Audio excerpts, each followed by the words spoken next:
Hi, Matt here, doing a video on unboxing the DJI Osmo Nano. I also got the DJI mini mic, which I'm not wearing at the moment. I'm wearing the standard DJI 2 mic. And the combo that I brought also had a 70 centimeter invisible selfie stick. So DJI is a big part of my filming and production work. I've had so many different cameras over the time, Sony's and all sorts of stuff. And most of the time I was pretty disappointed, like Sony overheating problems, all that kind of stuff. So I have a few hopes with this one, and I hope it doesn't overheat. I'm trying to cut down on cameras, which it's almost like a hoarding issue I have.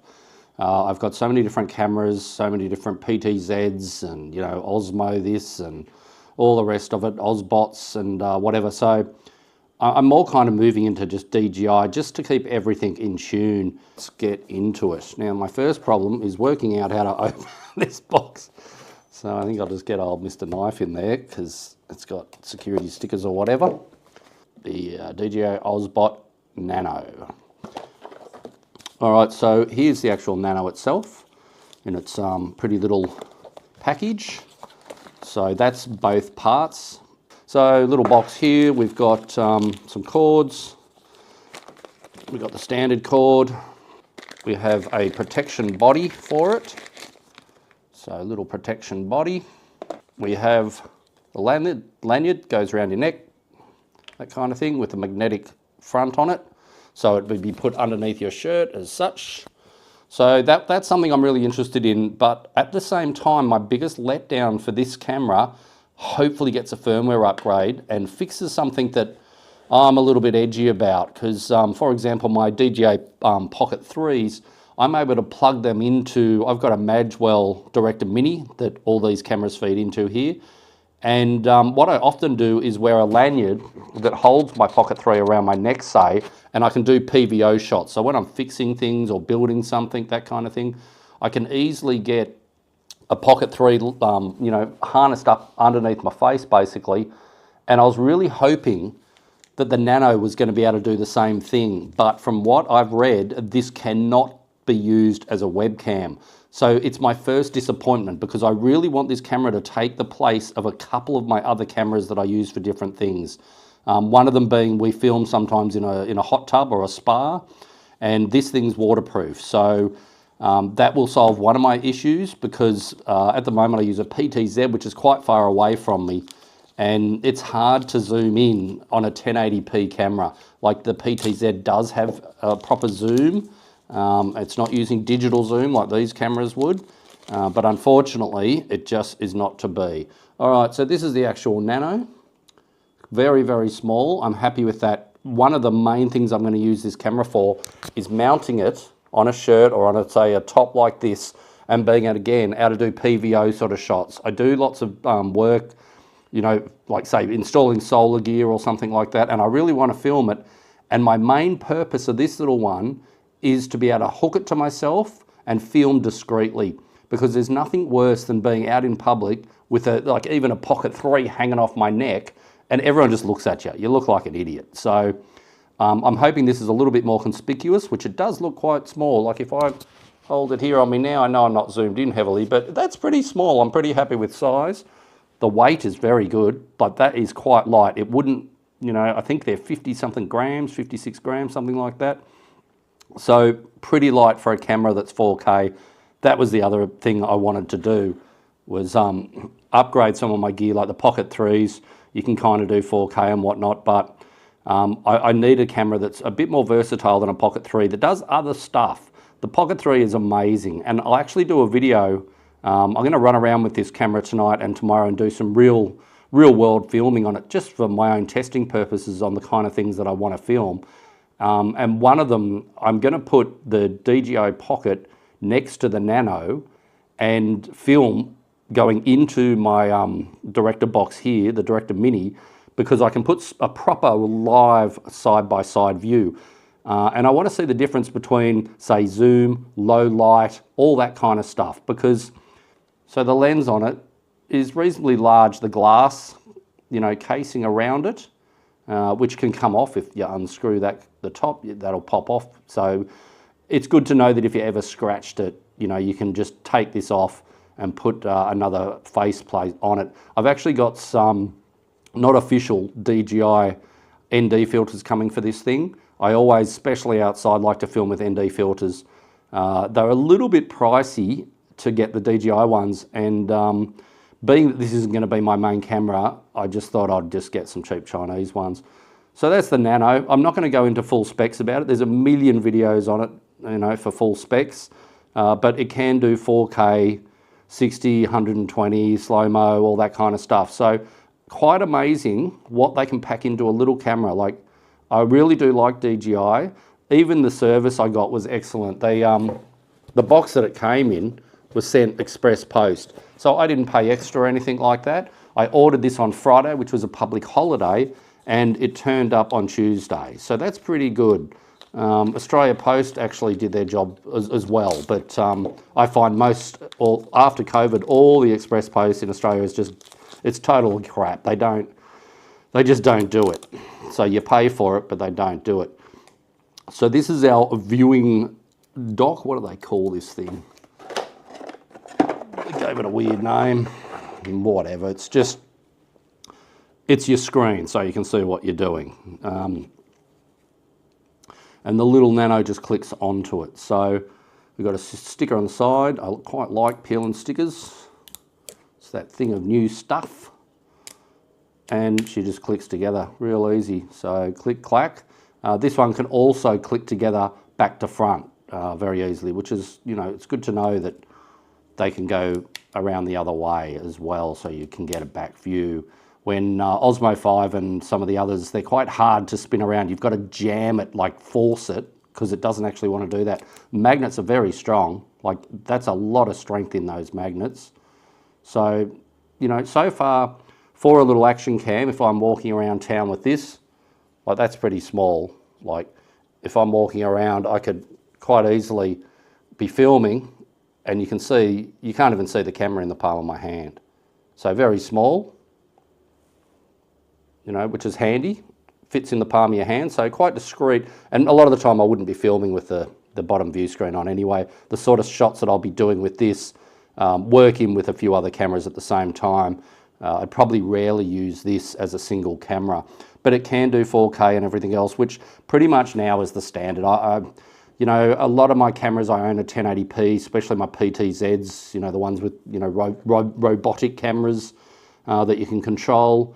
Most of my cameras like that are 1080, so it's time to kind of move into the 4K zone. Being that so many people watch YouTube on TV now, a 1080 camera is not going to, it's just not going to work anymore. It's not good enough. So, you know, that's just something that is normal. So little beepy noises and stuff. So you can see English has come up. So I've got to do a little bit of mucking around with settings. But the main thing today was just to unbox this. And again, if you're interested in seeing this compared to Pocket 3, mainly I'll be testing, you know, like basically the noise, how low light comparisons and that kind of thing. Now I know this baby just got a few firmware upgrades. So before I do anything with it, this is the first and last time you'll see it looking so shiny. This thing's going to get thrown around like no tomorrow. So for my own reference, wow, you were shiny that day. But yeah, so I'll do a real world comparison. The Pocket 3 is not comparable to this. This is an action cam. And being that the top part's waterproof and the bottom's not, it's not the end of my world. It's 4 different things. It's a different kind of camera to a Pocket, and I do love my Pockets. They're just an amazing, versatile camera, and I doubt this thing could beat it doing like walking, talking, that kind of thing. I'd be very surprised whether the stabilization is good enough, but that's the next video. We'll wait and see. So just going quickly through what else came with it. So we got the outer body. Might as well snap the outer body in. So very easy to release. It has 2 buttons on the actual viewing dock. I'm not saying that right. I know it's not called a viewing dock. And you can see on the side here, you know, you've got your contact points there. So it's, you know, pretty clever to be able to just put a case on to protect it. It didn't increase the weight very much. That case is very light, and I almost can't tell the difference with its protective case on or off. So that's pretty schmick. It's not very cumbersome. It's not adding a lot of weight or bulk to it, and probably worth keeping it on, especially for the sort of stuff that I throw my cameras at. This will literally be thrown around. It'll be doing its work. It'll earn its money. That's the main thing. Now, I'll just say I'm not sponsored by DJI for anything too. My reviews are not paid, and I don't even do ads online. Like I don't even, monetize. So not sponsored by DJI. Unboxing and initial thoughts. So, like overall, that's a good little unit. I'm happy with how it feels. Now, my biggest problem is that I can't use it as a webcam because at the moment I'm being filmed on a Pocket from up here and a Pocket 3 from over here. Now, they're both plugged into another little device, the Magwell, which basically takes all the signals from my cameras, and I can have 8 cameras running all into this one little box, which is giving me the green screen effects and doing all that stuff, the picture in picture.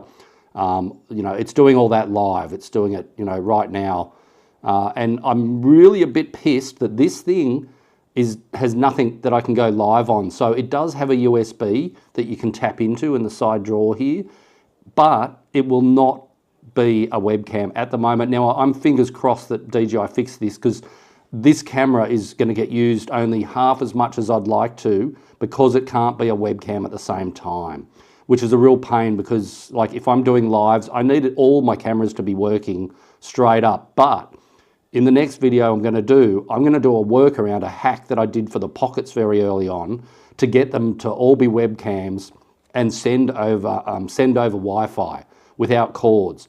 So I often wore a mass, they feel massive when you've got a Pocket 3 around your neck filming, but at least it could be wireless and going into my Magwell Director Mini, when this can't.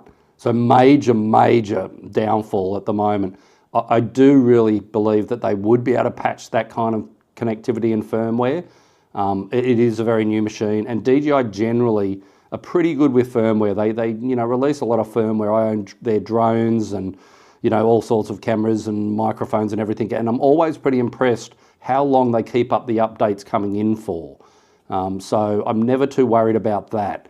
But yeah, so look, at the end of the day, it looks like a tidy little unit, back and front with the magnets on it. That's going to be real handy, being able to stick it on things and whatever. And the single unit itself, it's quite small and, pretty tidy. Like, it hasn't got any catch points on it. There's nothing on it that is going to catch on my clothes or if I put it in my pocket. And this is a real easy camera to use. So often my wife, Mindy, she's not overwhelmed by the Pocket 3s, but she does kind of have a bit of a problem with them, setting them up with all the mics and stuff. She'll often be filming in her clinic and want to just do a really quick take, throw out a bit of info to all her clients or whoever. She often finds it's just a bit of a muck around when, this one should be a lot simpler. I can put a tripod on the little selfie stick, which I'm not going to bother unboxing. It's a selfie stick. It's pretty self-explanatory, 70 centimeters long. It feels light in the box, which is good. So I'm happy with how the weight feels. And I own a lot of DJI mics. I think I've got my DJI mic 1s, 2s, minis, all the rest of it. And so this one, I deliberately just got it in the combo, getting the mini mic.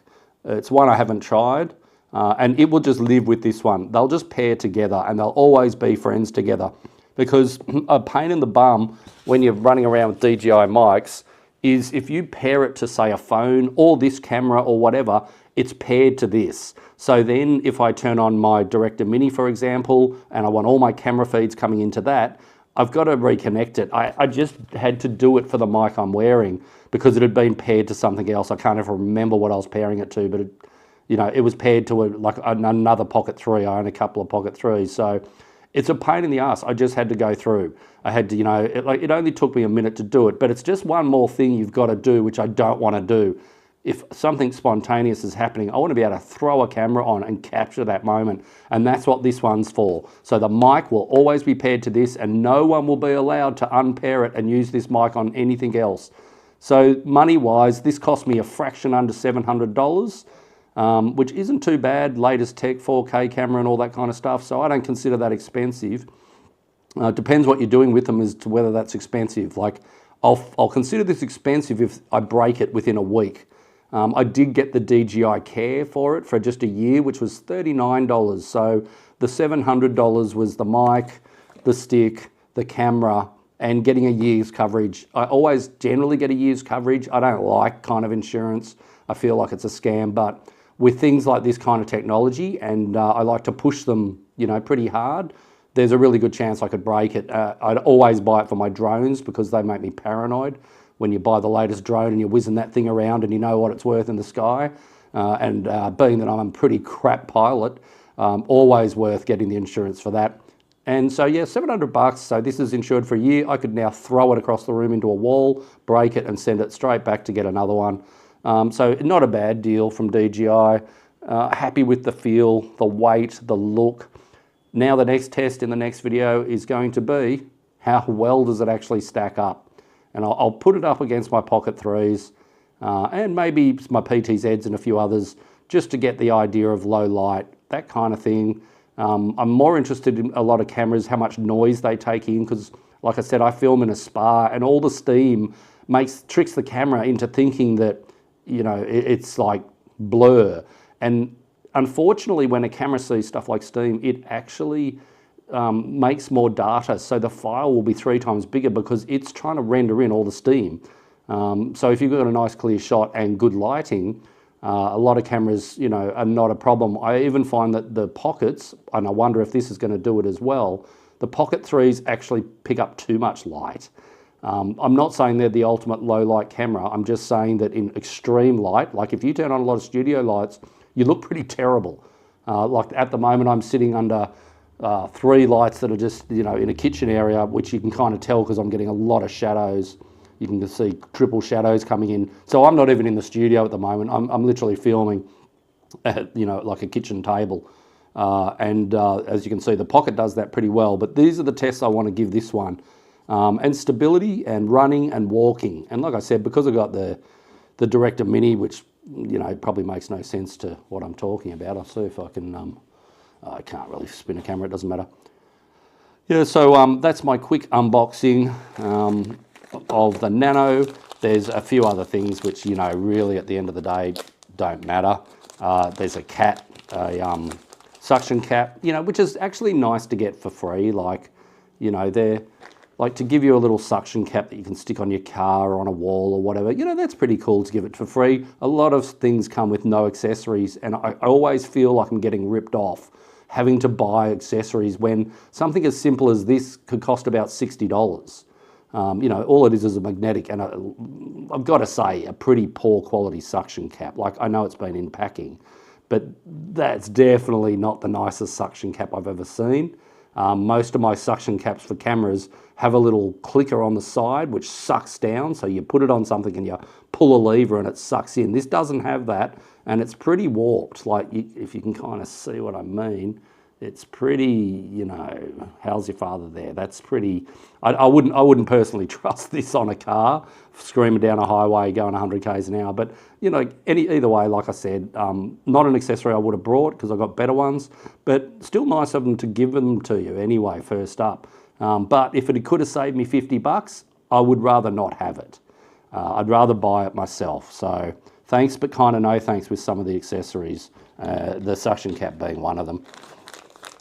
And then some other thing, which I think is a kind of baseball cap holder. So yeah, same deal. Can it move? Yes, it can. All right, so the baseball cap holder just clips over a hat, and there's the magnet for it there. So pretty self-explanatory. Nothing very exciting.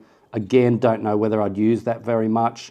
And, you know, it's that toss. Like, I do like that, you know, they give you some accessories to get started, but at the same time, if this thing's like $30 or $40, and so is this, I would have rather have $100 off the camera or $80 off the camera or whatever, than having these accessories, which I probably really won't use. So, all right, guys, anyway, I'll wrap that up. It's pretty simple stuff.